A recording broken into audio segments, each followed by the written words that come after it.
everybody, BobbyG here, along with the lovely Mrs. G. Hi. Hi, Mrs. G. How is you today? I'm great. It's warm here in Elko. Yes. Yeah. To him. It is warm. It's like pushing 90. So compared 68. compared to where we lived in Laughlin, that 90 feels pretty dang nice. Well, another ghost town, hopefully adventure, mining town. This one is the Cortez ghost town. We're going to go see if we can find this place. It's a little bit out in the middle of nowhere. There is a big active mine real close to it, but this one I think started in the 1800s. So we're going to go see what's out there, check it out, and we'll bring you guys along. And, you know, as usual, if you guys are enjoying these videos, what should they do? Hit the like and subscribe. And also hit the bell. Yes, that will notify you when we get out and put out a new video. Yeah. All right, guys. Well, thank you, and we'll see you out there. Bye. Well, we have traveled down to Lander County, and we're on the southwest side of Mount Tanaba. We're trying to find a marker for the Cortez town site. We eventually find a small marker, along with a plaque that talks about the history of this area.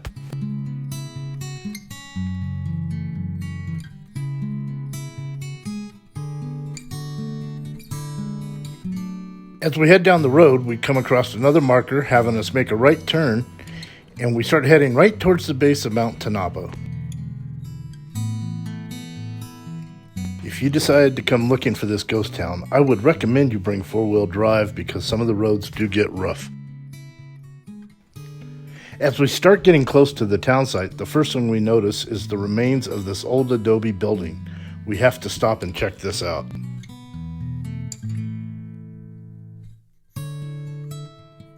Looking at this, you can't help but wonder how old this is. My guess would be it's probably one of the oldest structures still out here.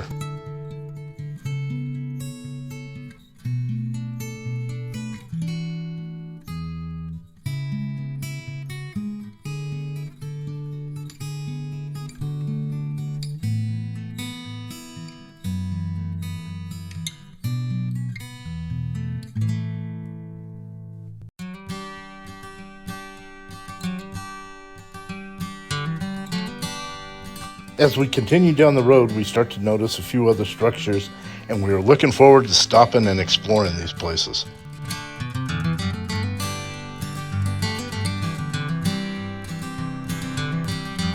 Silver was first discovered in this area in 1862 by some Mexican prospectors. However, Cortez really didn't start to take off until 1864, when Simon Wenban and George Hearst, who happens to be the father of William Randolph Hearst, started mining this. Most of the miners they hired were of Chinese descent. I don't think it's safe for me to go inside here, so I'll just film from the outside on this one.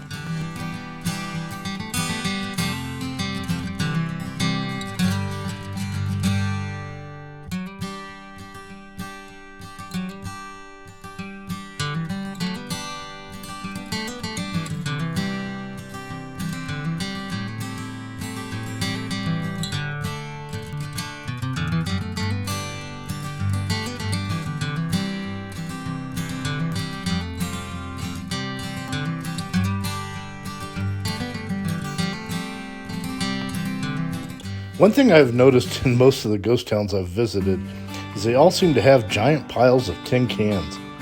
Like this is where they used to toss all their trash. I'm not sure why that is.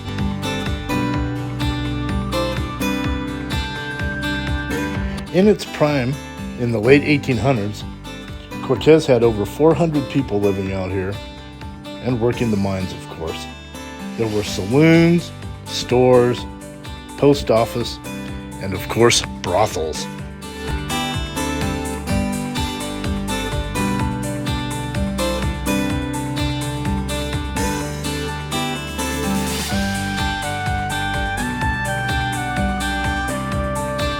I am not sure exactly what this building was for, but it is fairly close to the mill, so there's a good possibility it was the mine office or maybe the mine supervisor residence and office.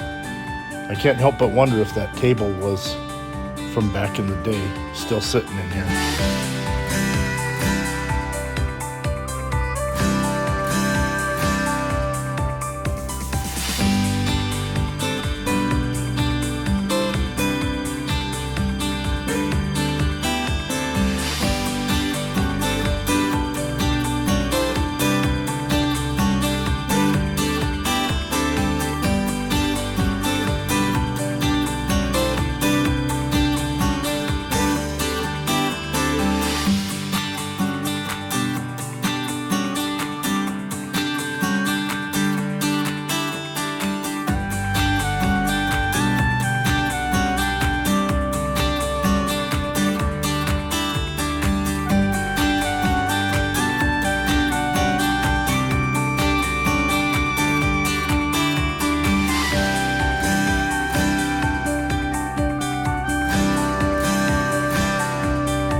We also found this stone structure not too far from that last wood structure.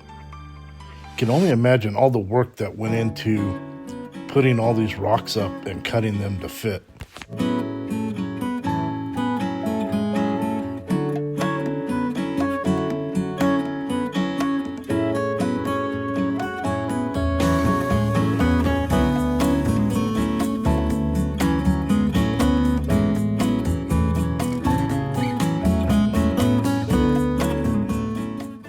Now we head over to the Tanaba Mill, which was built in 1886. It was an 8-stamp mill, and it's just incredible to think of them constructing this thing out here in the middle of nowhere in that time frame.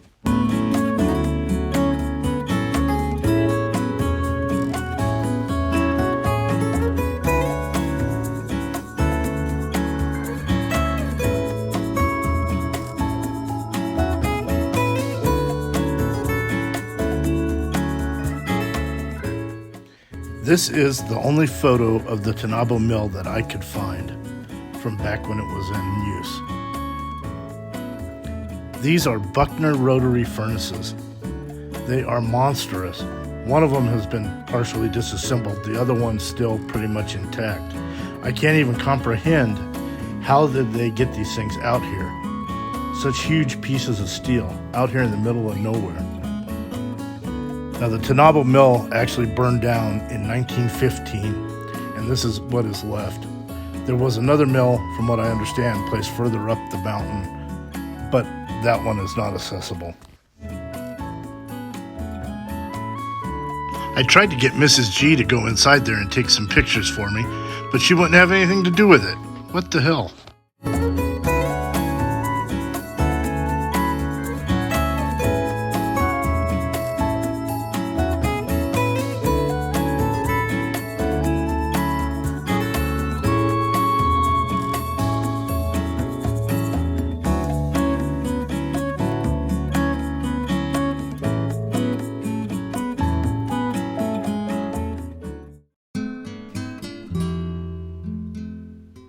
As we continued to explore, in the trees south of the mill, we actually came across the Cortez Cemetery.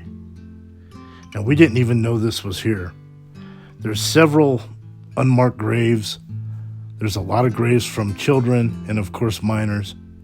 And it was really a big reminder of how rough life was back in the day, and these people just trying to make a living.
Well, we really enjoyed finding the Cortez town site and mine.